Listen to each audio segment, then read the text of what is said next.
Todos hemos experimentado alguna vez el afán, la preocupación de la vida, o de nuestra vida, de todas las que tengamos en algún momento. Y a pesar de que Jesús ya nos advirtió, ¿no?, de esto, porque Él decía, cada día tiene su propio afán, dijo Él, ¿no? Cada día tiene su propia preocupación, su propio o ocupación, como lo quieras llamar. Y a veces, muchas veces, lo que hacemos es que traemos el afán de mañana al día de hoy. Entonces tenemos el de hoy y el de mañana, y mañana volvemos a traer el del día siguiente, ¿no? Y así vamos con 2 o 3 afanes cada día, en vez de entender que cada día tiene su propio afán.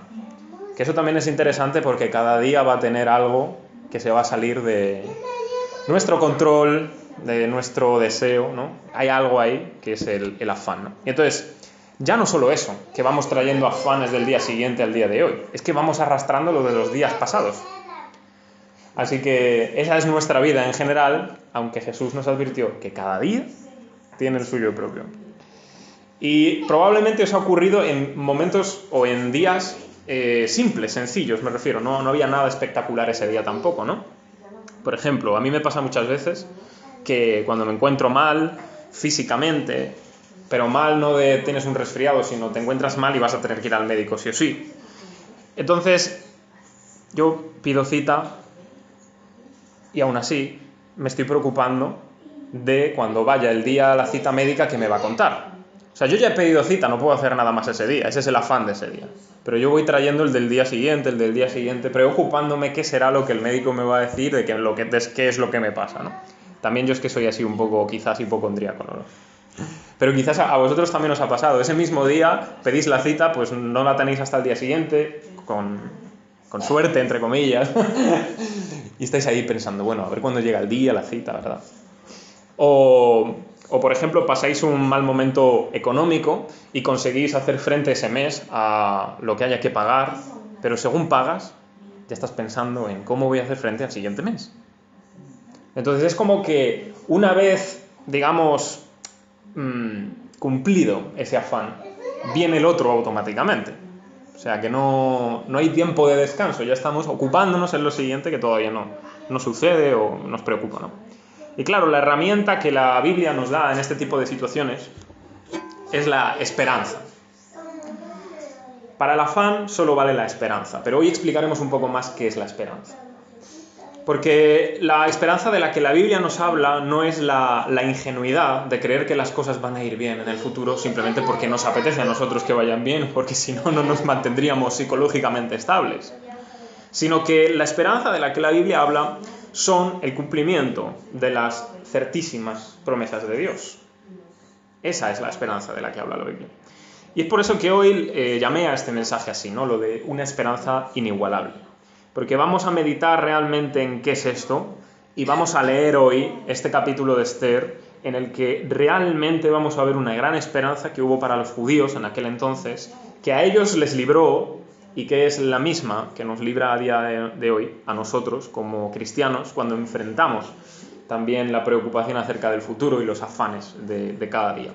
Entonces, en el capítulo 8, lo leo, ya que lo tenéis por ahí, dice: el mismo día, y esto nos retrotrae a capítulo 7, que estuvimos viendo que Amán fue ahorcado, que era lo que quería hacer con Mardoqueo, ¿verdad? Pues el mismo día, el rey Asuero dio a la reina Esther la casa de Amán, enemigo de los judíos. Y Mardoqueo vino delante del rey porque Esther le declaró lo que él era respecto de ella. Y se quitó el rey el anillo que recogió de Amán y lo dio a Mardoqueo. Y Esther puso a Mardoqueo sobre la casa de Amán. Volvió luego Esther a hablar delante del rey y se echó a sus pies llorando y rogándole que hiciese nula la maldad de Amán Agageo y su designio que había tramado contra los judíos. Entonces el rey extendió a Esther el cetro de oro y Esther se levantó y se puso en pie delante del rey y dijo: si place al rey y si he hallado gracia delante de él y si le parece acertado al rey y yo soy agradable a sus ojos, que se dé orden escrita para revocar las cartas que autorizan la trama de Amán, hijo de Amedata, Agageo, que escribió para destruir a los judíos que están en todas las provincias del rey. Porque ¿cómo podré ver yo el mal que alcanzará mi pueblo? ¿Cómo podré ver yo la destrucción de mi nación? Respondió el rey Asuero a la reina Esther y a Mardoqueo el judío: he aquí yo he dado a Esther la casa de Amán, y a él han colgado en la horca, por cuanto extendió su mano contra los judíos. Escribid pues vosotros a los judíos como bien os pareciere, en nombre del rey, y selladlo con el anillo del rey, porque un edicto que se escribe en nombre del rey y se sella con el anillo del rey no puede ser revocado. Entonces fueron llamados los escribanos del rey en el mes tercero, que es Siván, a los 23 días de ese mes, y se escribió conforme a todo lo que mandó Mardoqueo, a los judíos y a los sátrapas, los capitanes y los príncipes de las provincias que había desde la India hasta Etiopía, 127 provincias. A cada provincia según su escritura y a cada pueblo conforme a su lengua. A los judíos también, conforme a su escritura y lengua. Y escribió un nombre del rey Asuero y lo selló con el anillo del rey. Y envió cartas por medio de correos montados en caballos veloces, procedentes de los repastos reales. Que el rey daba facultad a los judíos que estaban en todas las ciudades para que se reuniesen y estuviesen a la defensa de su vida prontos a destruir y matar y acabar con toda fuerza armada del pueblo o provincia que viniese contra ellos, y aun sus niños y mujeres, y apoderarse de sus bienes. En un mismo día en todas las provincias del rey Asuero, en el día 13 del mes 12º, que es el mes de Adar. La copia del edicto que había de darse por decreto en cada provincia, para que fuese conocido por todos los pueblos, decía que los judíos estuviesen preparados para aquel día, para vengarse de sus enemigos. Los correos, pues, montados en caballos veloces, salieron a toda prisa por la orden del rey, y el edicto fue dado en Susa, capital del reino. Y salió Mardoqueo de delante del rey con vestido real de azul y blanco, y una gran corona de oro y un manto de lino y púrpura. La ciudad de Susa entonces se alegró y regocijó, y los judíos tuvieron luz y alegría, y gozo y honra. Y en cada provincia y en cada ciudad donde llegó el mandamiento del rey, los judíos tuvieron alegría y gozo, banquete y día de placer. Y muchos de entre los pueblos de la tierra se hacían judíos, porque el temor de los judíos había caído sobre ellos. Pues aquí el capítulo que vamos a meditar en esta mañana. Y la primera cosa que quisiera poner ahí en pantalla es otro refrán de estos que solemos utilizar nosotros en España, ¿no? Que dice: muerto el perro se acabó la rabia, pero yo lo pongo hoy entre interrogaciones, ¿no? Y lo estoy usando metafóricamente. Muerto el perro se acabó la rabia. Vamos a ver. Este refrán, claro, aquí en nuestro grandísimo refranero español, que yo ya he dicho en otras predicaciones que soy fan, y soy fan de verdad, viene a significar cuando te refieres a que has terminado con la causa que produce algo, ¿no? Y entonces las consecuencias también terminan. Se muere el perro, se acaba la rabia. Claro que como todo lo que tiene que ver con lo que es sabiduría popular y dichos populares, pues es una máxima, no tiene por qué cumplirse siempre, ¿verdad? Y de hecho, como anécdota curiosa, porque dije, oye, ¿esto de dónde vendrá, no? Este refrán y tal. Y resulta que los veterinarios a día de hoy dicen que probablemente no es lo más seguro acabar con el perro que tiene la rabia para terminar con la rabia. Es decir, que es mejor vacunar a los perros que matar al perro que tiene la rabia. Y yo lo pensaba también, porque decía, si este perro tiene rabia y ya ha mordido, ¿qué más da matar al perro? La rabia sigue, ¿verdad?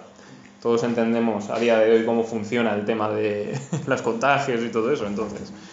Pero bueno, se entiende, ¿no? Se entiende lo que quiere decir acerca de cesar la causa y por tanto las consecuencias terminan.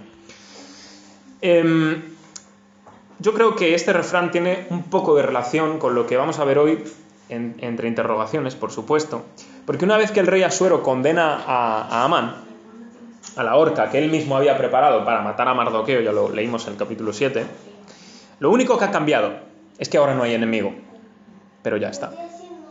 Ahora Amán no está en el mapa, pero la consecuencia de sus acciones sí, porque él había escrito un edicto, un decreto, de matar a los judíos en el mes 12º. Y claro, esto de que cuando uno muere y sus consecuencias continúan, ocurre muchas veces en la vida, ¿verdad? Ya sea para lo bueno o para lo malo. Nuestros gestos, nuestras acciones, incluso a veces nuestras palabras, perduran y perviven después de nosotros.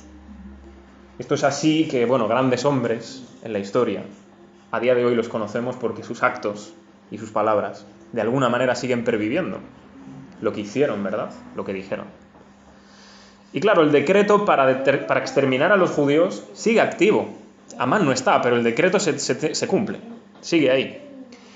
Y esto es a lo que me refiero un poco cuando os hablaba ahora en la introducción de que estamos preocupados por los afanes futuros antes de que termine o cuando ya termina nuestro afán presente.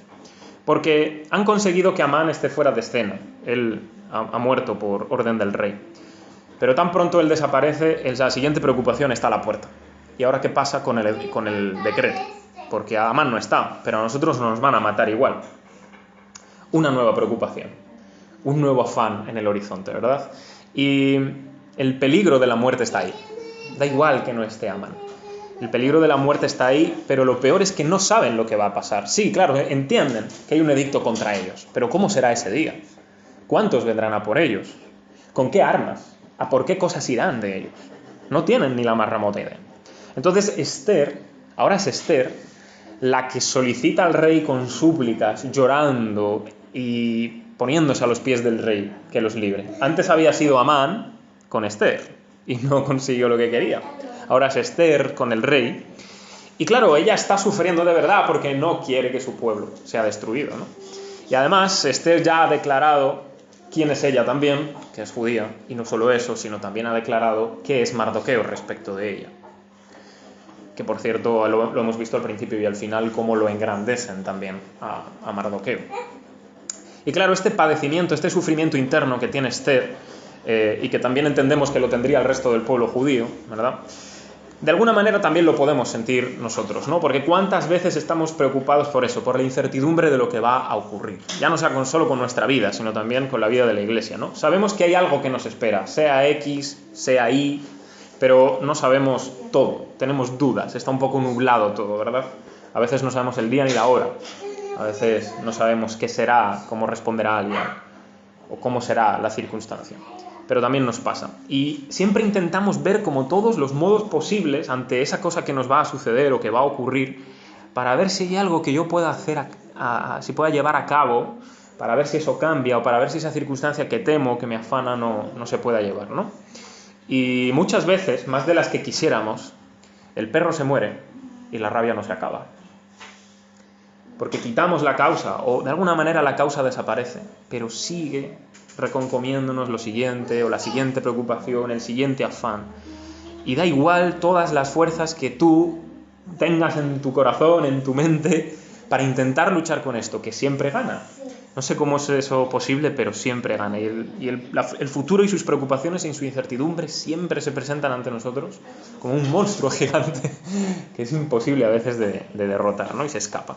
Entonces esa es mi primera cosa que yo quería meditar en esta mañana. Si realmente muerto el perro se acabó la rabia, ¿no? Con este tipo de cosas del día a día y sencillas. Lo segundo que quisiera meditar con vosotros es acerca de esto, de estar preparados para el gran día, porque la respuesta con la que Esther se topa de parte del rey es: no es posible lo que tú me pides, porque un decreto sellado con el anillo del rey, según las leyes de Persia, no se puede revocar. Entonces, hay una alternativa, eso sí, y la alternativa es: haz otro edicto, que de alguna manera sirva como contraedicto para el que ya existe. Pero el otro va a seguir vigente. Lo que pasa es que el edicto que ahora harán les dará a los judíos facultad de defenderse, ¿no? Ahora lo veremos. Pero bueno, es el contradecreto, intentar revertir la situación del primero. Y lo que se proclama, como digo, en este segundo edicto es eso, que los judíos, ese día que vengan a por ellos, pueden tomar armas para defenderse. No para atacar, sino para defenderse. A todos los que vinieran a por ellos, a por sus mujeres, a por sus hijos y a por sus bienes, ellos tenían derecho de defenderse y matarlos o vengarse de ellos, ¿no?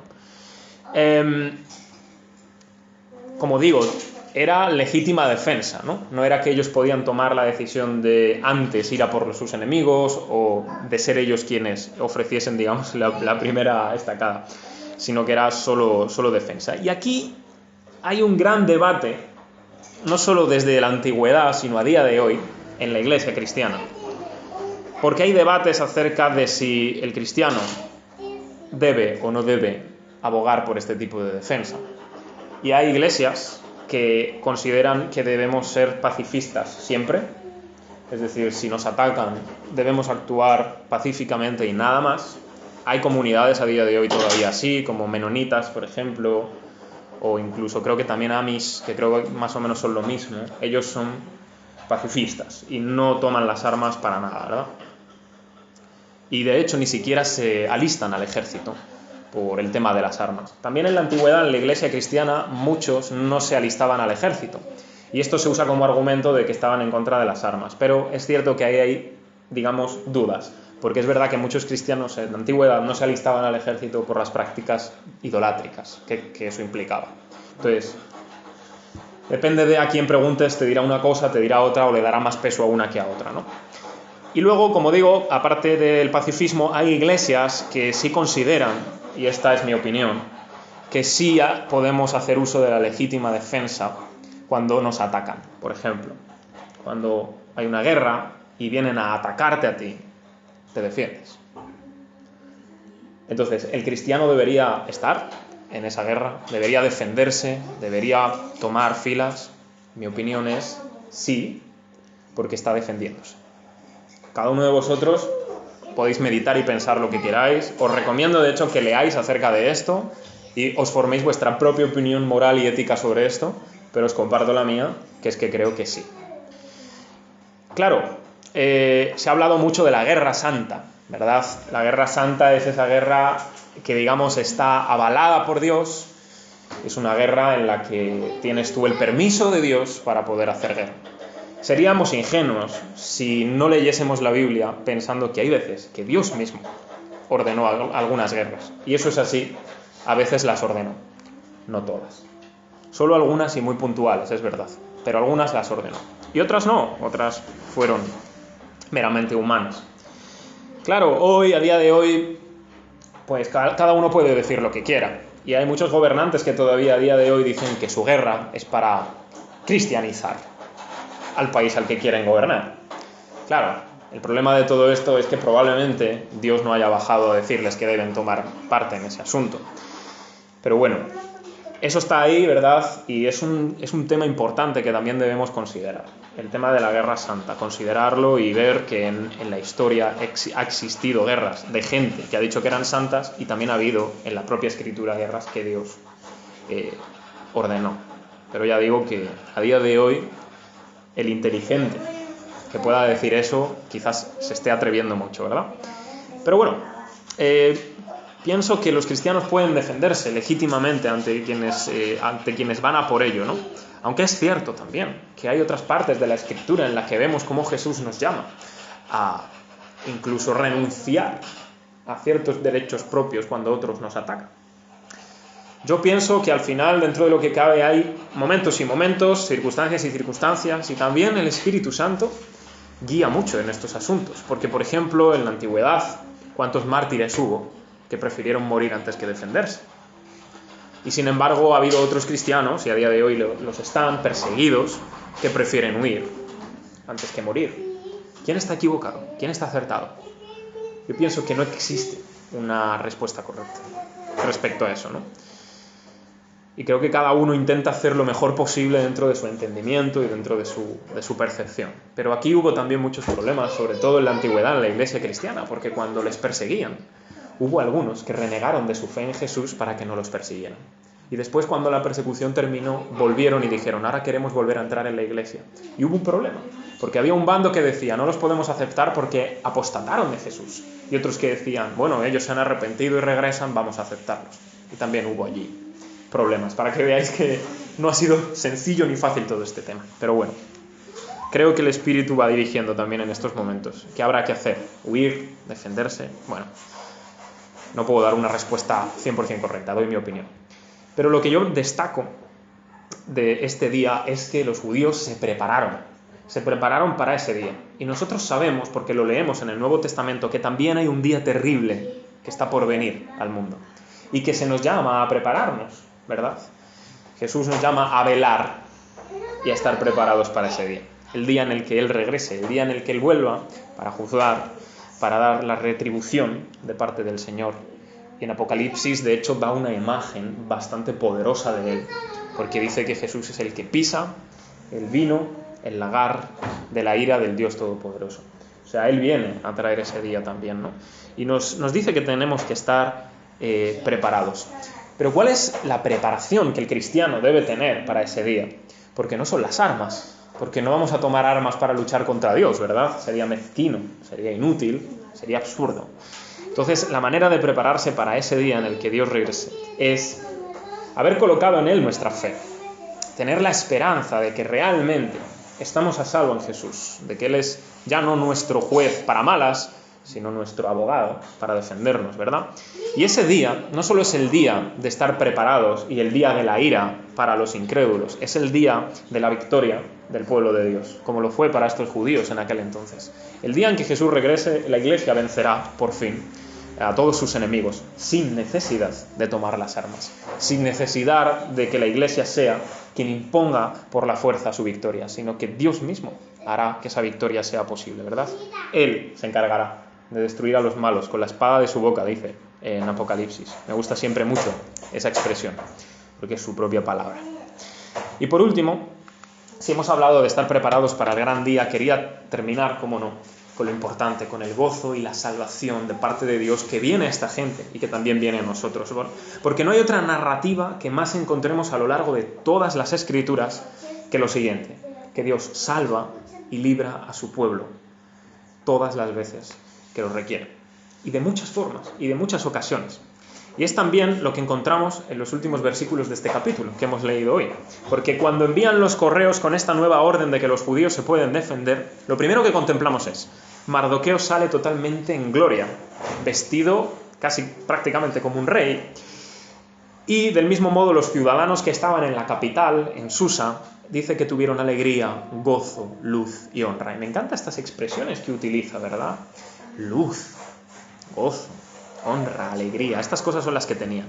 En el resto de ciudades y regiones del imperio también disfrutaron de esa luz, de ese gozo y de esa honra, ¿verdad?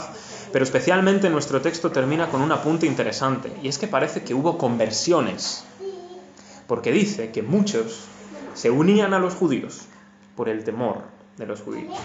Y claro, esto se puede malentender, pero es verdad que también hay manera de malentenderlo, porque por un lado, el temor de los judíos es el Dios de los judíos. Ese es el temor de ellos. Entonces, probablemente hubo conversiones verdaderas, que temían al Dios que los había salvado en un plazo de 3 meses a este pueblo, ¿verdad? Ahora bien, probablemente también había quienes se unieron a los judíos por intereses políticos. Quienes se unieron a los judíos por intentar estar ahí cerca de Mardoqueo. Y quienes se unieron a los judíos porque lo que tenían miedo era de su propia vida. Como en todo, ¿verdad? Igual que lo ha habido a lo largo de la historia, cuando ha habido conversiones religiosas. Pues ahora los judíos se tienen que convertir en cristianos o si no los echamos. Y entonces muchos decían que se hacían cristianos y no lo eran. Y al revés, ¿no? Con los cristianos haciéndose musulmanes también, por ejemplo. Entonces hay de todo, pero parece que realmente hubo conversiones, que hubo gente que sí realmente aceptó esto, ¿no? Que Dios era el que había librado a este pueblo y creyeron de verdad también en él. Y claro, esta misma salvación de Dios por su pueblo, pregunto, ¿no es la misma que nosotros tenemos, aunque seamos los creyentes del Nuevo Pacto, del Nuevo Testamento? Es la misma. Es el mismo Dios y Padre que libró a esta gente, el que nos libra a nosotros, ¿no? Y no es el deseo de nuestro corazón que otros, que no conocen absolutamente nada, también se salven y crean en este Dios. Claro, cuando nosotros leemos en Hechos de los Apóstoles, cuando la Iglesia nace, allí dice, en el capítulo 2 creo que es además, que sobrevino temor a toda persona. Eso es lo que dice literalmente. La misma expresión que se utiliza en el Antiguo Testamento. Sobrevino temor a toda persona, porque veían las señales que eran hechas por los apóstoles y se agregaban a la Iglesia. Tenían temor también. Y ya hemos explicado muchas veces este término de temor. No debemos tener miedo de decir temor de Dios, porque es temor de Dios. Es verdaderamente el temor de estar en su contra, de estar como enemigo, de estar sobre nuestra cabeza, la ira. Es temor de decepcionarlo, de hacer lo que no debemos, ¿verdad? Entonces, cuando confiamos en Él, tenemos ese temor que nos ayuda, nos empuja a vivir una vida agradable a Él. Pero nuestra salvación sabemos un poquito más de ella, y es que se encuentra en el Mesías, se encuentra en Jesús. Ellos también lo sabían, lo que pasa es que nosotros conocemos su nombre, conocemos su obra, ¿verdad? Y es en Él donde ponemos nuestra fe, es en Él donde no hay otra explicación para nuestra salvación que la gracia de Dios, la gracia gratuita de Dios. No hay nada que hemos hecho, no hay nada que podamos hacer. Dios nos ha salvado porque ha querido. Y yo quisiera compartir algunas cosas con vosotros, porque Cristo, a diferencia de Asuero, Es un rey que sí puede anular el decreto que hay contra nosotros. Porque sobre nosotros también hay un decreto. Si no lo sabíais, ahora lo voy a leer. Pero hay un decreto que precisamente lo que hay sobre nosotros es muerte por haber transgredido la ley de Dios. De hecho, Pablo, en su carta a los Colosenses, cuando se refiere a Cristo, dice: y a vosotros, estando muertos en pecados y en la incircuncisión de vuestra carne, os dio vida juntamente con él, perdonándoos todos los pecados, y fijaos lo que dice, anulando el acta de los decretos que había contra nosotros, que nos era contraria, quitándola de en medio y clavándola en la cruz. Y no solo ha quitado el acta, sino también ha destruido a los enemigos, porque dice, y despojando a los principados y potestades, los exhibió públicamente, triunfando sobre ellos en la cruz. Ha destruido el decreto contra nosotros y ha destruido a los enemigos, a los espirituales en este caso, que está hablando. Ahora bien, sabemos que la salvación principalmente es ser librados de la muerte y de la ira de Dios. Y es por eso que también nosotros tenemos que estar preparados para el día de la ira. Y de la misma manera que los judíos se prepararon, también podemos hacerlo nosotros, pero no con las armas carnales, como dice Pablo, sino que las armas de nuestra milicia son espirituales. Y nuestras armas son la fe, principalmente, la esperanza que tenemos en las promesas de Dios, en su palabra. Su palabra también es un arma, ¿verdad? Y todo eso son nuestras armas realmente. Y tenemos que estar preparados, porque no hay nada más inútil, no hay nada más mezquino que estar en contra de Dios el día que Él venga. Es inútil. No hay arma que se pueda forjar contra el Señor, dice el profeta Isaías. Pero ¿qué ocurrirá? Dice la Escritura, con los que no han creído. Cristo destruirá a sus enemigos. Eso es lo que la Escritura nos habla. Entonces en aquel día la Iglesia vencerá sin armas, pero sus enemigos, sus opositores, sufrirán la venganza. En aquel día, dice también en Hebreos, no toméis la venganza por vosotros mismos, porque mía es la venganza, dice el Señor. Pero en otro lado estaremos nosotros, la Iglesia, ¿y qué disfrutaremos en aquel día? La luz, el gozo, la honra, la alegría. Pero no un rato, que es lo que le duró a los judíos, sino eternamente. No sabemos cómo es esto. Son cosas que nuestros ojos no han visto, son cosas que nuestros oídos no han oído, las que Dios ha preparado para los que le aman. No tenemos ni la más remota idea. Os recomiendo leer Apocalipsis, si es que entendéis algo de allí, de las cosas que hay, porque es muy metafórico lo que habla, pero es un gozo inigualable, de una gran multitud que no se podía ni contar, ¿verdad? Pero quiero decir una última cosa respecto a los opositores. Debemos amarlos. Nosotros no debemos tomar las armas para eliminarlos. En el Evangelio de Jesús debemos amarlos, porque todavía hay esperanza, porque todavía hay una puerta abierta bien grande, y todavía, al igual que pasó con esta gente, muchos de los que hoy no creen pueden conocer el temor del Señor, pueden conocer a Jesús y pueden entrar también a su pueblo. Por eso, y siempre con esto soy muy insistente, la obra, la única cosa que la Iglesia debe hacer, la meta de la Iglesia, no es meterse en peleas con lo que no estamos de acuerdo con el mundo. La obra de la Iglesia es predicar el Evangelio de Jesús. El día en que te metas en pelea con lo que tú piensas diferente con el mundo, ese día se te ha cerrado la puerta para llegar a esa gente. Y ya no vas a llegar nunca con el Evangelio. Y aquí me vale todo. Me valen los abortos, me vale LGTB, me vale miles de cosas más que hay a día de hoy. Todo eso, si crees que la Iglesia solo tiene que estar siendo pesada, peleando contra eso, creo que nos equivocamos. Nuestra misión es predicar el Evangelio de Jesús. Y el Evangelio de Jesús cambia a la gente. No nuestras doctrinas, no nuestra moralidad. No es eso lo que cambia a nadie. Solo el Evangelio de Jesús. ¿Qué te cambió a ti? A mí no me cambió una vida moral. Yo fui a un colegio católico toda mi vida. y conocí el comportarse bien y me leía el Evangelio todos los días y mi vida no cambió. Conocí a Jesús, entendí el Evangelio y mi vida cambió. Y eso fue diferente. Pues que Dios nos bendiga y nos ayude.